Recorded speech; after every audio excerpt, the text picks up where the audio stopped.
Bonjour Marianne, bonjour Didier, bonjour Pierre. Vis-à-vis des inquiétudes actuelles face à la crise environnementale, quel est votre point de vue en 2 minutes chacun?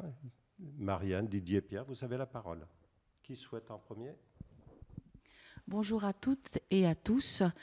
La franc-maçonnerie a plusieurs valeurs et je voudrais parler de 2 trilogies spécialement maçonniques qui est Sagesse, Force et Beauté et également Liberté, Égalité, Fraternité. Ce sont des balises pour pouvoir évaluer aussi nos actions. Si la crise environnementale peut être considérée comme une réalité pour toutes et tous, la réponse à cette crise, pour moi, ne doit pas être dogmatique et ne doit pas virer dans un écologisme. Une des règles de la démocratie, c'est justement la liberté d'expression et la liberté d'opinion, qui sont aussi des valeurs défendues par la franc-maçonnerie. Et à ce titre, je voudrais épingler un élément qui est certains écologistes qui mettent en danger des grands chefs-d'œuvre de l'humanité pour appeler les médias à la rescousse afin de justement prendre en compte cette crise environnementale. Et moi, je me pose des questions, et j'en ai parlé dans mon livre L'égalité, un courage politique. J'ai parlé de la désobéissance civile et quelles étaient ces conditions pour rester dans un cadre démocratique. Aussi, je vous invite à lire mon livre justement pour vous faire votre propre opinion concernant cette mise en danger des chefs-d'œuvre du patrimoine de l'humanité. J'ai dit. Tu le veux? Bon. Alors bonjour à tous, bonjour à toutes. Merci de nous accueillir et de nous interviewer sur un point qui est assez essentiel effectivement dans notre actualité, aussi bien dans notre actualité politique que dans notre actualité maçonnique, parce que je pense franchement que la maçonnerie peut être un petit rempart, une petite goutte d'eau dans l'ensemble des choses que nous devons faire et dans l'ensemble des monstruosités auxquelles l'humanité est confrontée.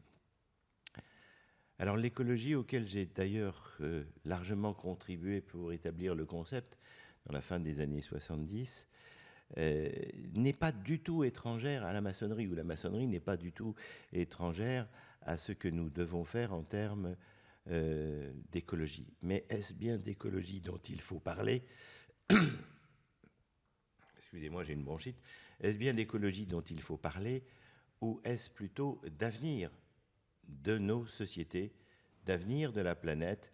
Parce que malheureusement, l'écologie est un mot désormais galvaudé par les écologistes qui s'en sont fait un pouvoir politicien, qui ne reconnaissent pas les choses et qui ne comprennent pas du tout, et ont des doctrines dogmatiques et sectaires qui ne peuvent pas permettre de sauver ni la planète, ni d'améliorer le système.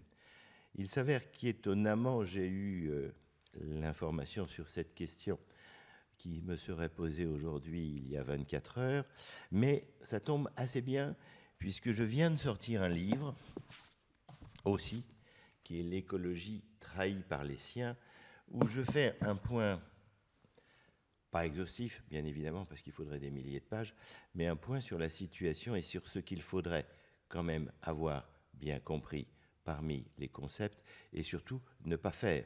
Donc toutes les doctrines doctrinaires et dogmatiques que l'on entend à la télévision et multipliées par les médias ne sont pas pertinentes. Il y a autre chose de bien plus important à faire, il y a autre chose de bien plus grande envergure à faire que de se battre contre les sapins de Noël ou le départ du Tour de France ou des choses aussi ridicules, ou les sacs en plastique, qui est aussi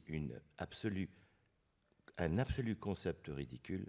Nous avons absolument, indispensablement besoin des sacs en plastique en matière d'hygiène et de santé, mais il y a des grandes idées, des grandes choses à faire pour que l'humanité puisse perdurer et que la planète puisse être respectée, donc notre avenir, en commençant par se rappeler que désormais un concept énorme apparaît, c'est qu'au 25 juin, par exemple, d'une année, nous avons épuisé les ressources de la planète. Ça veut dire qu'on a 6 mois, c'est-à-dire la moitié de l'année, où on n'a pas, où on vit sur des réserves qu'on n'a pas. Ce qui veut dire en simple qu'on est 2 fois trop nombreux sur la Terre. Et le problème écologique majeur aujourd'hui de ce siècle, c'est qu'il faudrait dire les bonnes choses au bon moment, avec les bons arguments, et pas se cacher derrière des faux concepts. L'écologie passe par la première des choses non écologiques, c'est que nous sommes trop nombreux sur la Terre. Alors on va prendre ça comme on veut. Hein. Je n'ai pas un programme pour réduire la planète de 4,5 milliards 500 millions d'habitants. Mais on ne peut pas régler quelque chose si on continue cette inflation, cette démagogie et ce non-respect des choses ordinaires. Voilà, donc je vous engage effectivement très sincèrement et très fortement à prendre connaissance de cet ouvrage important que j'ai écrit, qui est L'écologie trahie par les siens aux éditions Horizon. Et je passe la parole à mon voisin. Je ne sais pas si j'ai fait 2 minutes ou plus ou moins. Merci. Alors, à la question quel rôle pour la franc-maçonnerie par rapport aux questions écologiques, moi j'en vois 3. Le premier de ces rôles, ça concerne l'éthique. Les enjeux écologiques mettent en jeu l'éthique. Chaque fois qu'il y a des décisions importantes à prendre, comme celles qui viennent d'être évoquées, la question qui se pose, c'est quel est le sens des décisions qu'on doit prendre et sur quelles valeurs. Et sur ce travail-là, ce qu'on appelle la deep écologie, l'écologie des profondeurs, la franc-maçonnerie a un rôle à jouer parce que précisément, c'est son travail de réfléchir à ces questions d'éthique, de savoir quelle civilisation on veut, qu'est-ce que ça va être la responsabilité des humains par rapport à la protection du vivant, la responsabilité des humains entre eux, par exemple, sur le partage des richesses, sur la préservation des conditions de vie pour l'avenir. Tout ça, ce sont des questions éthiques. Et pour l'instant, les francs-maçons apportent peu de réponses à ces questions-là. Les politiques le font plus ou moins bien, les militants le font plus ou moins bien, les religions commencent à le faire. Il n'y a pas de parole maçonnique sur ces questions. Je trouve que c'est un manque et que c'est la première chose que la franc-maçonnerie devrait faire. La deuxième chose qu'elle pourrait faire, deuxième rôle, c'est partager sa méthode. La méthode maçonnique permet de réfléchir à des questions sans s'affronter. Or, les questions d'écologie, elles tournent ce que Audiard appelle le bourre-pif permanent. C'est en permanence des conflits, c'est en permanence des prises de bec, et on n'arrive pas à avancer ensemble et à trouver des solutions ensemble. Les francs-maçons savent faire ça. Pourquoi est-ce qu'ils ne partageraient pas cette méthode avec d'autres pour leur permettre d'arriver à des consensus qui sont les seuls qui nous permettraient d'avancer? Et puis, le troisième rôle qu'ils pourraient jouer, c'est cette maison commune qu'on a, qui sont les temples. Lorsqu'on passe la porte d'un temple et qu'on ferme la porte, on laisse les bruits extérieurs dehors, et on retrouve des espaces de silence dans lesquels on peut réfléchir aux décisions qu'on est en train de prendre. Or, il y a des gens qui sont en train, là, de travailler à construire une civilisation nouvelle autour de l'écologie, et ils ont besoin de ces espaces de silence pour réfléchir à ce qu'ils sont en train de faire. Donc, pour moi, le troisième rôle, c'est d'aller à leur rencontre et de leur dire, mais il y a cet outil qui s'appelle la franc-maçonnerie qui peut vous aider, justement, à réfléchir. Et puisqu'ils sont en train d'essayer de construire quelque chose et que les francs-maçons sont des bâtisseurs, et bien justement, c'est le bon endroit pour le faire. Et je pense que les francs-maçons de demain, peut-être qu'ils vont construire autre chose que des murs avec des pierres, ils vont peut-être construire du vivant. Merci de vos propos individuels où vous avez fait ressortir les valeurs, le triptyque républicain, les enjeux par la méthode maçonnique, la clairvoyance que doit avoir la franc-maçonnerie dans cet engagement. Et maintenant, avec les idées que vous avez émises chacun, je vous laisse débattre entre vous. Merci. À bien avoir écouté mes 2 copartenaires auteurs, on a quand même une difficulté, parce que c'est une question posée aux francs-maçons qui nous est faite ce matin. Mais la franc-maçonnerie, dans ses concepts et dans ses méthodes, n'est pas identique partout, dans toutes les obédiences. Donc il y a des obédiences qui sont effectivement dites sociétales et qui parlent de sujets de société, et il y a des obédiences nombreuses qui ne sont pas sociétales, qui sont spirituelles et traditionnelles, qui donc ont pour vocation de ne pas parler de ces sujets. Donc ce n'est pas dans nos temples que nous pourrons en parler, sauf pour les obédiences dites sociétales ou pour l'obédience sociétale. Donc là, on a une difficulté. Ce qui ne veut pas dire que le sujet n'intéresse pas les maçons et qu'il ne doit pas être traité par les maçons, mais dire qu'il y a une parole maçonnique qui va pouvoir s'extraire pour construire dans un temple une réflexion sur l'écologie ne concerne qu'une petite partie de l'aspect maçonnique et des obédiences maçonniques. Par contre, ce qui est essentiel, c'est que l'exemplarité du franc-maçon dans sa méthode, dans son comportement, dans sa construction, doivent être et peuvent être des reflets, des exemples, pour que sa disposition naturelle à être positif et à construire reflète et irradie la société dans l'esprit normal des règles du XVIIIe siècle, c'est-à-dire de construire pour le bonheur de soi et du monde. Et donc, dans cette perspective-là, nous avons des choses à dire et nous avons des choses à entreprendre. J'ai dit. Alors, je ne suis pas d'accord avec Didier sur ce point, sur le fait qu'ils disent, par exemple, les questions d'écologie concernent qu'une petite branche de la franc-maçonnerie. Pour moi, ils concernent tous les francs-maçons, à des titres différents. Première chose, la franc-maçonnerie est diverse, c'est une énorme chance, justement par rapport à l'écologie, parce que l'écologie nous enseigne qu'on est beaucoup plus efficace à travers la biodiversité qu'à travers une armée qui veut marcher au pas. Une armée qui veut marcher au pas par rapport aux questions écologiques, ça ne sert à rien. Par contre, plus il y a de diversité, plus il y a de gens qui cherchent des solutions différentes partout où ils sont, et plus c'est intéressant, parce que parmi ces solutions, il y en a qui vont marcher. Pourquoi je dis que l'écologie concerne tous les francs-maçons? Parce que ça dépend comment on pose la question. La franc-maçonnerie n'a pas à savoir et à pas à se demander s'il faut poser des éoliennes ou des panneaux solaires. Ce n'est pas du tout son boulot. Par contre, elle a à réfléchir sur des questions d'éthique, et parmi ces questions d'éthique, il y a une problématique qui concerne tous les francs-maçons, c'est celle de l'humanisme. Or, précisément, dans le monde qui est le nôtre aujourd'hui, qui n'est pas celui du XVIe ni celui du XVIIIe siècle, la conception que nous avons de l'homme, la conception que nous avons de ce qu'on appelle la nature, est quand même beaucoup bouleversée par les connaissances scientifiques. Et donc réfléchir à ce que c'est que l'humanisme au XXIe siècle, c'est une question maçonnique. Or, réfléchir à l'humanisme au XXIe siècle, on ne peut pas le faire sans tenir compte des questions écologiques. Merci, mes très chers frères. Je voudrais apporter un autre point de vue qui ne s'oppose pas, mais qui ouvre un autre champ de réflexion. C'est, voilà, moi je pense qu'on peut s'interroger sur les solutions en tant que maçon. Est-ce que les éoliennes apportent vraiment un bienfait pour notre planète? C'est une question que je me pose lorsque l'on sait que les éoliennes, dans leurs composants, ne sont quasiment pas recyclables.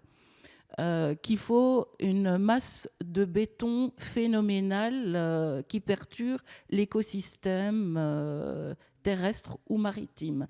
Donc, je pense que sortir du dogmatisme par la libre pensée prônée par la franc-maçonnerie, c'est absolument important. Garder cet esprit ouvert, écouter les uns et les autres, continuer à apprendre ce qu'on appelle tailler sa pierre, essayer de se débarrasser de préjugés pour s'ouvrir aussi au discours de l'autre et en même temps apporter un point de vue dans un esprit constructif. Garder aussi une prise de parole respectueuse des uns et des autres. Tout ça, ce sont des méthodes de travail qui se construisent en franc-maçonnerie et qui sont extrêmement utiles et nécessaires pour construire ensemble et travailler au progrès de l'humanité dans le respect de chacun. Nous travaillons pour que les libertés de chacun puissent s'exprimer, mais en même temps, une liberté qui s'extériorise ne pourra jamais être absolue, sinon elle ne respectera pas la liberté des autres.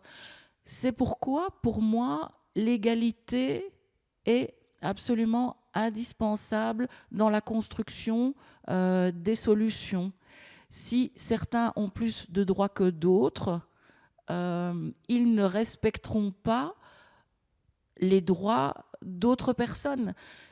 Je vais donner un exemple concret. Nos voitures qui sont à moteur thermique, qui sont devenues obsolètes chez nous, nous les envoyons où? Nous les envoyons en Afrique.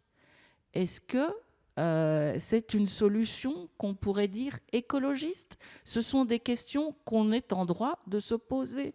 Je pense que la science est un atout, mais en même temps, les libertés fondamentales de chacun et de chacune doivent être respectées dans la recherche de solutions que nous devons co-créer ensemble. J'ai dit.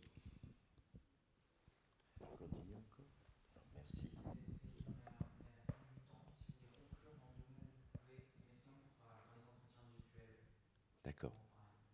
Alors merci. Oui, sur ce grand thème qu'est l'écologie, qui n'est ni de gauche, ni de droite, ni de centre, ni du milieu, mais qui est une transversale qui intéresse tout le monde, bien sûr qu'un franc-maçon, puisqu'il est intégré dans la société, est intéressé, est nécessairement intéressé, doit nécessairement avoir des avis et des opinions et doit nécessairement créer quelque chose sur l'écologie. Mais je le rappelle, il ne faut pas confondre les différentes obédiences maçonniques. S'il y en a qui, dans les temples, parlent de sociétal, ce n'est pas le cas général. Et si Pierre Gandonnière parle dans son obédience d'écologie et fait des travaux sur l'écologie, je le répète, ce n'est pas l'objet des obédiences traditionnelles et spirituelles qui n'en parlent jamais. L'écologie n'est donc pas une question à traiter dans les temples, chez nous, mais une question transversale qui nous intéresse tous en tant qu'hommes et femmes de la société. Et ça, c'est bien normal. Mais ce n'est pas une question maçonnique. C'est une question que les maçons doivent pouvoir traiter dans leur exemplarité, comme le vient de le dire très judicieusement Marianne Bruck, en disant que c'est une réflexion qui nous intéresse dans sa transversalité, dans notre exemplarité. Je tiens vraiment à dire qu'il y a une dichotomie qu'il ne faut pas oublier. Merci. Juste un mot de conclusion.